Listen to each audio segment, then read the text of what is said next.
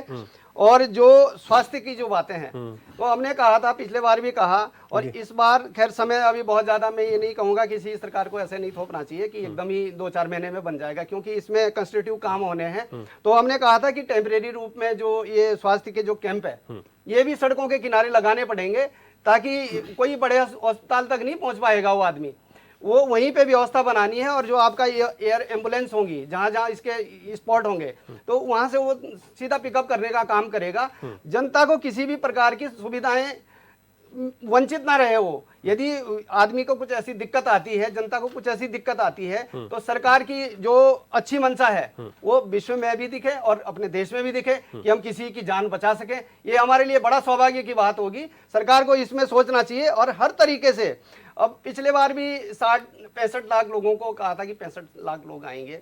खैर इस बार अब शीतकालीन यात्रा भी हुई है, मुझे लगता है हो सकता है ग्राफ कम रहे इससे, लेकिन हम तो ये चाहते हैं कि ग्राफ ज्यादा बढ़े। और जैसे मान लिया हम 80 लाख लोगों को हम टारगेट लेके चल रहे हैं, तो सरकार को चाहिए कि कम से कम हम 1.25 करोड़ तक की व्यवस्था बना के रखें, ताकि आगे की स्थिति को हम पहले ही आंक लें और किसी को किसी प्रकार की दिक्कत ना हो। इसके लिए चाहे कुछ भी कदम उठाने पड़े, वही अच्छी सरकार है जो ये व्यवस्थाएं बना पाएगी। ठीक है हरीश मैखरी जी, जब भी यहाँ पर श्रद्धालु पहुंचते हैं तो सबसे बड़ी चुनौती सरकार को लेकर उत्तराखंड में पर्यावरण की भी होती है। सरकार को दोनों समन्वय बनाकर चलना है, इसको लेकर आपका सुझाव? एक तो मेरा सुझाव ये है कि हम एक संदेश सरकार की ओर से भी जारी करें, स्वास्थ्य विभाग भी जारी करे कि एक तो उत्तराखंड में 4 धाम यात्रा रोड पर सिंगल यूज प्लास्टिक जो है वो बैन रहे, और यदि कोई यूज करता हुआ नालियों में डालता हुआ पकड़ा गया तो उसको तत्काल 500 रुपया जुर्माने की व्यवस्था हो। बिल्कुल। तो इसका एक तो संदेश ही जाएगा कि लोग खुद भी थोड़ा सा सचेत होंगे। और दूसरा, यदि कोई सचमुच फेंकता हुआ पकड़ा गया या कोई ऐसा केस आया तो सरकार को इससे राजस्व की प्राप्ति होगी। तो सिंगल यूज प्लास्टिक का थोड़ा सा वो जो नालियां हमारी चौक हो जाती हैं, ब्लॉक हो जाती हैं, वो कम हो जाएगा। लोग थोड़ा सा इस पर परहेज करेंगे, अपने कॉटन के बैग लाएं, कॉटन की थैलियां रखें, और जो बर्तन है वो रखें अच्छे, तो निश्चित रूप से थोड़ा सा इसमें कमी आएगी। दूसरा, हम 4 धाम यात्रा के लिए पर्याप्त मात्रा में सफाई कर्मी नियुक्त करें और उनको मतलब टर्म दें कि इस टर्म से इस टर्म तक रहेंगे, और उसके बाद ये कोई परमानेंट नौकरी है नहीं है इस तरह की, क्योंकि ये 4 धाम की ही टेम्परेरी व्यवस्था है 6 महीने के लिए। लेकिन उससे सफाई कर्मियों पर भी हमारा मतलब थोड़ा सा उनको 6 महीने ही सही रोजगार मिलेगा, उनको थोड़ा संख्या बढ़ाई जाए। तीसरा सुझाव यह है हमारा कि जो हमारे पास ना अभी चमोली में और उत्तरकाशी में कोई बड़े अच्छे लेवल के हवाई पट्टियां नहीं है, तो चमोली में एक सामरिक महत्व की बड़ी अच्छी हवाई पट्टी, हम गैन कंतोली का एक वहां पे सैण है, बहुत बड़ा मतलब मैदान है, वो करीब 4-5 किलोमीटर सीधा मैदान है। ऐसा उत्तराखंड में कोई दूसरा इस तरह का नहीं है। मतलब चिन्यालीसौड़ में या नैनी सैनी में, पिथौरागढ़ में जो बना रखी है हमने हवाई पट्टी, या गोचर में बना रखी है, उससे भी बड़ी हवाई पट्टी हमारी एक गैन कंतोली में बनेगी। तो बनेगी तो वो गैरसैंण राजधानी के नजदीक भी होगी, और बद्री केदार यात्रा वहां से एक मुश्किल से 2-2, 3-3 घंटे की रह जाएगी। तो उस पर सरकार फोकस करे, वो हमारे सैन्य दृष्टि से, सामरिक दृष्टि से, चाइना की दृष्टि से भी एक महत्वपूर्ण इंटरनेशनल हवाई अड्डा बन सकता है, हवाई पट्टी बन सकती है, यदि सरकार की इच्छा शक्ति हो। और इस समय जो केंद्र में सरकार बैठी है, निश्चित रूप से यदि उस तक ये संदेश पहुंचता है तो ये बन जाएगा। बिल्कुल। एक सुझाव और है कि हमारा कई जिले, अभी केंद्र की भी जैसे एक योजना है या ऐसा उनकी मंशा है कि हम प्रत्येक जिले में एक मेडिकल कॉलेज खोलें, तो चमोली का जो मेडिकल कॉलेज है वो शिमली में खोला जाए, तो वो आधा रुद्रप्रयाग, आधा अल्मोड़ा, आधा बागेश्वर कवर करते हुए पूरी बद्री केदार यात्रा भी कवर कर देगा वो मेडिकल कॉलेज। जी। तो उसको जितनी जल्दी वहां पे काम शुरू हो, जितनी जल्दी उसकी घोषणा हो सके, तो इसका श्रेय तो मैं तो कहूंगा कि आदरणीय धामी जी को इसका श्रेय लेना चाहिए और वहां पे मेडिकल कॉलेज खोल देना चाहिए। ठीक है सर। वहां पे हमारा अभी बेस चिकित्सालय है, जी। तो उसको मेडिकल कॉलेज में कन्वर्ट किया जाए तो ज्यादा अच्छा रहेगा। बिल्कुल। बद्रीनाथ में हमारे पास पहले तो 300 गाड़ी 200 गाड़ी खड़ी करने की जगह नहीं। हम्म। आदरणीय मोदी जी का जो ड्रीम प्रोजेक्ट है उसके अंतर्गत अभी 3 से 4 हजार कारें खड़ी हो सकती हैं जी। और 200 तक बसें खड़ी हो सकती हैं। लेकिन जिस तरह का हमारी श्रद्धालुओं की संख्या बढ़ रही है, तो इस साल 10,000 कारों के लिए हमें बद्रीनाथ में जगह बनानी पड़ेगी। अभी से बना दें, आसपास के एरिया में जहां भी जगह है पार्किंग बना लें। और जो हमारा हनुमान चट्टी है, जी जी जी, वहां पर भी अब श्रद्धालु बड़ी संख्या में रुकते हैं, बिल्कुल। लेकिन उस हिसाब से वहां पे संसाधन नहीं है। जो बद्रीनाथ जाने वाला रोड है, जी। बद्रीनाथ जाने वाला मार्ग है, जी। हनुमान चट्टी में घृत गंगा आती है, खीर गंगा आती है, और वहां पे श्रद्धालुओं को टिकने की या श्रद्धालुओं के रहने की या श्रद्धालुओं की जो शौचालय वगैरह की व्यवस्था है वो कम है, तो उसको थोड़ा सा बढ़ाया जाए और वहां पे पुलिस का के कर्मियों की संख्या भी बढ़ाई जाए। बिल्कुल, बहुत अच्छे सुझाव उसी सर तरह कि से हमारा जो गंगोत्री और यमुनोत्री है, उस पर भी सरकार थोड़ा सा फोकस करे। इस तरह की पार्किंग की सुविधा निश्चित रूप से जरा बड़ी करे, जहां भी जगह मिलती है वहां अभी करे, क्योंकि भविष्य में इंक्रोचमेंट होने के बाद आप चाहते हुए भी नहीं कर पाएंगे। बहुत बस अच्छे यही सुझाव है। आपके हैं हरीश मैखुरी जी, और क्योंकि वक्त इतना ही है इसलिए आपको रोक रहा हूँ। अनुपम जी, आशीष नौटियाल जी, टिकम राठौर जी, हरीश मैखुरी जी, बहुत शुक्रिया आपका बहुत महत्वपूर्ण चर्चा में भाग लेने के लिए और साथ ही साथ सुझाव भी दिए हैं। ठीक है, सरकार 2.5 महीने पहले से अगर तैयारी कर रही है तो अच्छी बात है, पॉजिटिव लेना चाहिए इस चीज़ को। अब जब यात्रा शुरू होगी तो उसका कितना इम्पैक्ट होगा इसके लिए इंतजार जरूर है। विपक्ष आवाज़ उठाता है तो ये भी बहुत ज़रूरी है, ताकि अगर कुछ कहीं पर कमियां रह जाती हैं तो उनको सरकार चेते और उसको सही कर सके। यात्रा सुव्यवस्थित तरीके से, सुव्यवस्थित ढंग से चले, इसके लिए सरकार गंभीर दिखाई दे रही है। परिणाम क्या होंगे इसके लिए इंतजार करना पड़ेगा। क्वेश्चन आवर में इतना ही। नमस्कार।